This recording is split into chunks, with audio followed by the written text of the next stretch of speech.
নমস্কার বন্ধুরা, রান্নাঘর দীপালি দিদি রান্নাঘর থেকে আপনাদেরকে আজকে প্রণাম জানাচ্ছে। দেখুন বন্ধুরা কি নিয়ে এসেছি। খুব গরম পড়েছে বন্ধুরা, মনে হলো আম ভর্তা খাবো। এই যে দেখুন গাছের নিচ থেকে দুটা আম নিয়েছি, ওই দিয়ে আপনাদেরকে একটা ভর্তা বানিয়ে দেখাবো বন্ধুরা। আপনারা আমার পাশে থাকুন, সাথে থাকুন, দেখুন কিভাবে আম দিয়ে ভর্তা বানাচ্ছে রান্নাঘর দীপালি দিদি।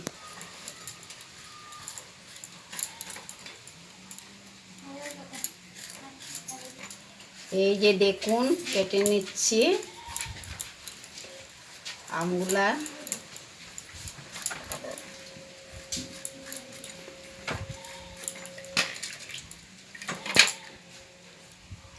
এই যে মেশিনটা দিয়ে আমগুলাকে কুড়ানো দিয়ে কুড়িয়ে নিচ্ছি বন্ধুরা। দেখুন দেখুন বন্ধুরা, কুড়ানি দিয়ে আমগুলো কুড়িয়ে নিয়েছি এবং এখনই এই তিনটা মরিচ কুড়িয়ে নেব।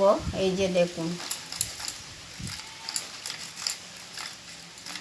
কয়েকটা লেবু পাতা নিয়েছি বন্ধুরা। দেখুন ওই লেবু পাতাগুলোও দেব এখানে। স্বাদ মতো নুন দিচ্ছি, পরিমাণ মতো চিনি দেব বন্ধুরা। এই যে দেখুন সর বন্ধুরা, তা দিচ্ছি এখানে, মেখে নেব। এই যে দেখুন আমের ভর্তা। চলে আসুন আপনারা, যদি খাওয়ার ইচ্ছা থাকে গরমে আমের ভর্তা খেলে খুবই ভালো লাগবে। চলে আসুন আপনারা, আম ভর্তা খেয়ে যাবেন। রান্নাঘর দীপালি দিদি আম ভর্তা বানিয়েছে। আসুন বন্ধুরা, আপনাদের যদি ভালো লেগে থাকে রান্নাঘর দীপালি দিদির আমের ভর্তাটা বানানো, তাহলে কমেন্টের মাধ্যমে জানাবেন বন্ধুরা। যদি ফেসবুক দেখে থাকেন তাহলে ফেসবুকটা ফলো করবেন।